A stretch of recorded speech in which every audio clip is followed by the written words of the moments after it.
asalaamaaleykum suñu mbokku téléspectateurs yi ñi seetaan si seen télévision RTS ANACIM mu am mbégte ñëw yeesalaat leen seen xibaar météo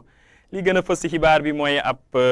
tàng ak ngelaw bu fort bu ñu nemmeeku si dëkk bi nañ ko xoolandoo si écran bi ngelaw bi nag bët gànnaar lay jógee ngelaw bi takku bi nga xamante ni mën na egg ba ñeent fukki kilomètres si waxtu bi ngelaw bi nag dina laal Ndar wàcc Dakar dem ba Mbour wàcc ba Casamance ngelaw bi nag dina tàmmali tey si àllarba bi dem ba suba si alxames bi si guddi gi suba nag nañ gis ni si asamaan bi moom dina bëri ay niir yi wàlliyaan yu bëri wante tàngaay bi tamit dina des tàngaay bi fu mu gën a fësee mooy si bët gànnaar réew bi wàcc si digg réew mi dem si bët saalum réew mi nañ xool suñu naatal satellite bi suñu xoolee suñu naatal satellite bi nañ gis ni que suba nañ am tamit ay niir yi wàlliyaan niir yu bëri yi wàlliyaan wante niir yi fu mu gën a bëree mooy si bët saalum réew mi bët saalum réew mi si gox-goxaan yi mel ni Kédougou foofu nañ fa nemmeeku ay taw yu sew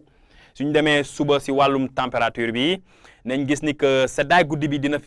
fi des seddaay guddi bi fu mu gën a des mooy si gox-goxaan yi nekk si wetu tefes bi soo jëlee Mbour Dakar dem ba Saint-Louis wàcc Louga nañ gis ni seddaay bi moom foofu nañ ko fa nemmeekuwaat Mbour Louga ak Saint-Louis moom foofu nañ fa am fukki degré ak juróom-ñeent Dakar moom nañ fa nemmeeku ñaar fukki degré si guddi gi. suñ demee si digg dëkk bi bon suñ xoolee si jógee bët gànnaar réew mi wàcc si digg réew mi ba si bët saalum réew mi foofu nañ gis ni que température yi naam wàññeeku na tuuti wante tàngaay guddi la ñuy gën a sentir tàngaay guddi moom dina fa des bu baax a baax wante tàngaay guddi bi fu mu gën a fësee mooy si penku réew mi foofu nañ gis ni que tàngaay guddi bi dina fa des soo jëlee Matam wàcc Bakel dem ba Kédougou nañ gis que température yi foofu dinañ xaw a yéeg tuuti wante tàngaay guddi bi fu mu gën a fësee mooy Tambacounda gox-goxaan mel ni Tambacounda fu ñuy am ñaar fukki degré ak juróom-ñeent suñu demee suba si ngoon si suñu xoolee nañ gis ni que naam tàngaay bi des na wante tàngaay bi fu mu gën a fësee mooy si bët gànnaar réew mi wàcc si digg réew mi dem ba si bët saalum réew mi waaw li waral loolu mooy dépression thermique bi li ñuy woowee si tubaab dépression thermique moom day andi tàngaay boobu moom moo laal gox-goxaan yi soo leen xoolee Mbour suñ ko comparé ak li ñu amoon démb que dañuy gis ne que tàngaay bi yokku na Mbour tàngaay bi yokku na bu baax a baax Mbour léegi dépression thermique boobu moo tax tàngaay bi yokku Mbour wante suñu demee si wetu tefes bi Dakar moom nañ am ngelaw géej bi nag moom may wàññi tàngaay bi Dakar nañ fa am ñaar fukki degré ak juróom-ñaar suñ demee si digg dëkk bi suñu xoolee bët gànnaar réew mi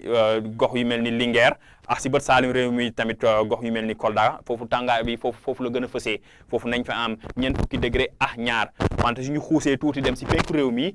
naam nañ gis ni que température yi moom suñ ko comparé ak lu ñu amoon démb que température yi wàññeeku na bu baax a baax